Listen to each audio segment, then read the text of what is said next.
Welcome to Stats and Mics, the hottest sports show at the Bruce Beck Broadcasting Camp at LMC TV in Mamaroneck, New York. I'm Michael Memes, joined by Daniel Goodstadt. This episode is presented by Nationwide. Nationwide is on your side. Daniel, good luck. You'll need it. I won't need luck. You're going to need luck by the end of this. Okay, but when I beat you, just know you needed that luck, so... Yeah, we'll see. We'll see. Now, to the gridiron we go, where Los Angeles Chargers and the Los Angeles Rams both had great seasons last year.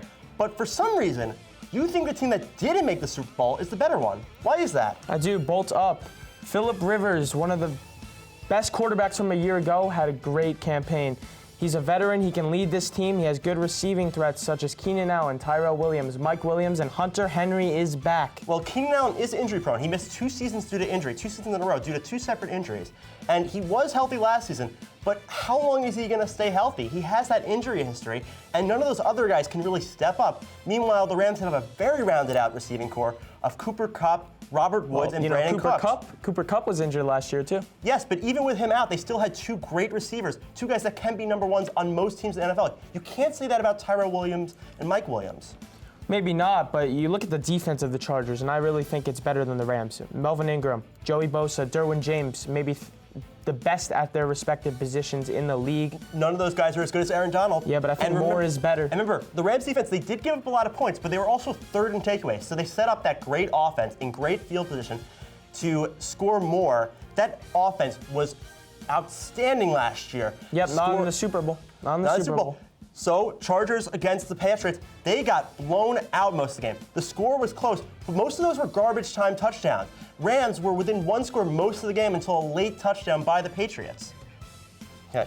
And from great teams to a great player, with the 2019 class of the Baseball Hall of Fame being inducted on Sunday, the controversy of whether Pete Rose should be reinstated has come up, and whether he should make the Hall of Fame once reinstated. What are your thoughts? Well, first, Pete Rose, no doubt one of the best players to ever play the game of baseball. Agreed. 303 career average, 4,256 hits. Best all time, unless, Mike Trout, obviously, takes a lot that of good from him. players now. But, the one thing I see about Pete Rose is he never changed his body in a physical way.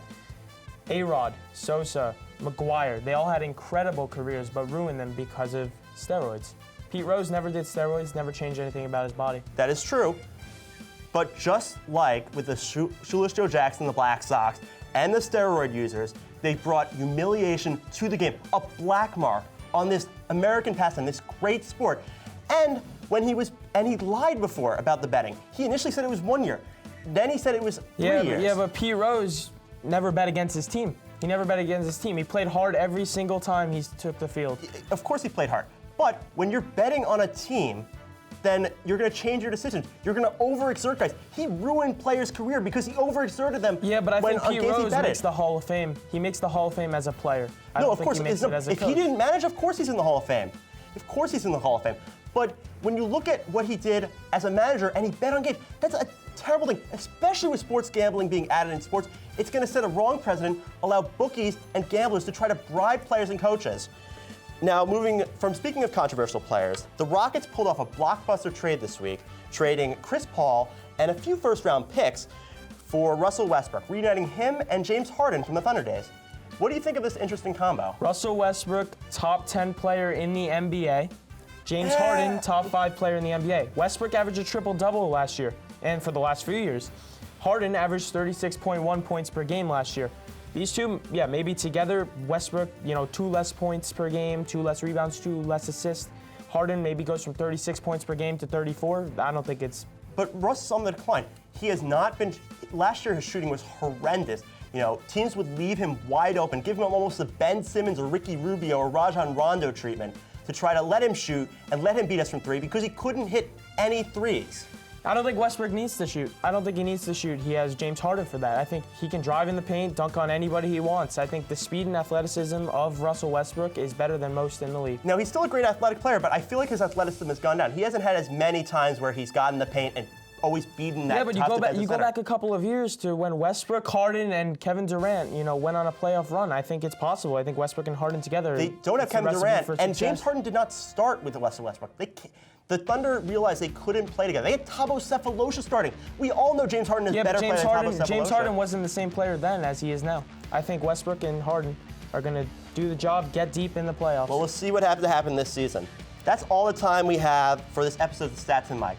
Thank you so much for debating me, and thank you to our wonderful crew and our sponsor, Nationwide. Nationwide, it's on your side.